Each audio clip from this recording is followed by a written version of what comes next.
অবৈধ পথে ব্রিটেনে আসা অভিবাসীদের সিটিজেনশিপ দেবে না হোম অফিস। ইমিগ্রেন্ট কমাতে লেবার সরকার ধরপাকড়ের পাশাপাশি 2024 সালে 16,040 জন অবৈধ অভিবাসীকে নিজ দেশে পাঠিয়েছে।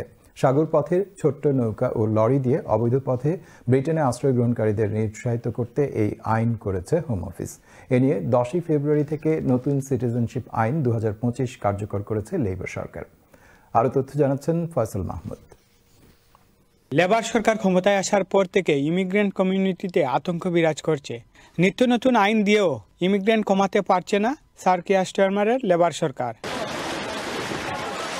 2024 সালে বর্ডার অতিক্রম করে লরি ও ছোট নৌকা দিয়ে প্রায় 37,000 অধিবাসী ব্রিটেনে আশ্রয় নিয়েছেন। আর অবৈধভাবে সীমান্ত পাড়ি দিতে গিয়ে 48 জন প্রাণ হারিয়েছেন।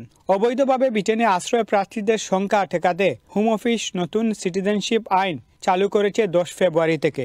বলা হচ্ছে 10 ফেব্রুয়ারি থেকে যারা লিগ্যাল এন্ট্রি নিয়ে ব্রিটেনে ঢুকবেন শুধু তারাই সিটিজেনশিপ পাবেন। এই পরিবর্তনে বলা হয়েছে যে কেউ যদি ইল্লিগালি দেশে প্রবেশ করে এবং ডেঞ্জারাস জার্নির মাধ্যমে যদি দেশে প্রবেশ করে তাহলে পরে তাদের British citizenship application normally refuse হবে। স্মল বোটে করে যারা এই চ্যানেল পার হয়ে আসবে আর যদি কোনো লরিতে তারা যদি লুকিয়ে আসে তাহলে এটা ডেঞ্জারাস জার্নির ভিতর পড়বে। এন্ট্রি ক্লিয়ারেন্স ছাড়া যদি দেশে প্রবেশ করে, দ্যাট মিনস ইলিগালি যদি প্রবেশ করে, তাহলে পরে তাদের অ্যাপ্লিকেশনগুলো ব্রিটিশ সিটিজেনশিপ অ্যাপ্লিকেশনগুলো রিফিউজ হবে। তবে নতুন এই আইনের বিরোধিতা করেছেন অ্যাজাইলাম সিকারদের নিয়ে কাজ করা বিভিন্ন সংগঠন, মানবাধিকার কর্মী সহ আইনজীবীরা। বিশেষ করে তারা বলছেন যে 70,000 অ্যাজাইলাম সিকারদের আশ্রয় দিয়েছে ব্রিটেন, তাদের ভবিষ্যৎ অন্ধকার।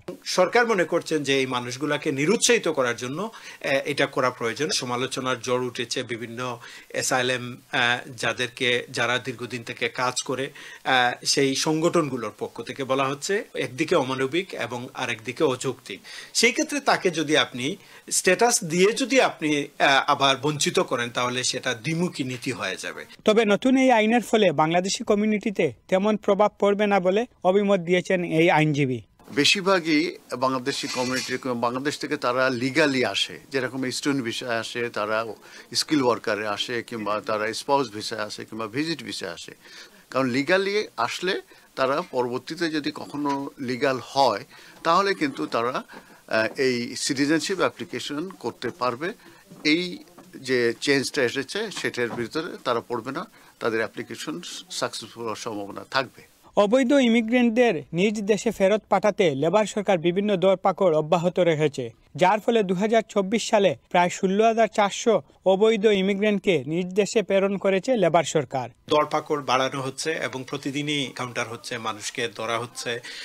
বিজনেস বিভিন্ন ব্যবসা প্রতিষ্ঠানে আপনার সিভিল পেনাল্টি করা হচ্ছে, রিমুভালের স্পিড আপ করা হচ্ছে এবং নতুন নতুন আইন চলে আসতেছে। যেমন মনে করেন ব্রিটিশ সিটিজেনশিপে শুধু নয়, আপনার ইনডেফিনিট লিভ টু রিমেইনে, এবং বলা হচ্ছে যারা ওয়ার্ক ভিসা নিয়ে আসবেন তাদেরকে বেনিফিট দেওয়া হবে না। এই যে একটা chaotic সিচুয়েশন আমাদের ফেস করতে হচ্ছে, যেটা মাইগ্রেন্ট কমিউনিটির জন্য খুবই সুখকর নয়। ইমিগ্রেন্ট কমাতে লেবার সরকার দরপাকড়ের পাশাপাশি বিভিন্ন লগুলো আরো কড়া করছে। Faisal Mahmud, channel S news, London.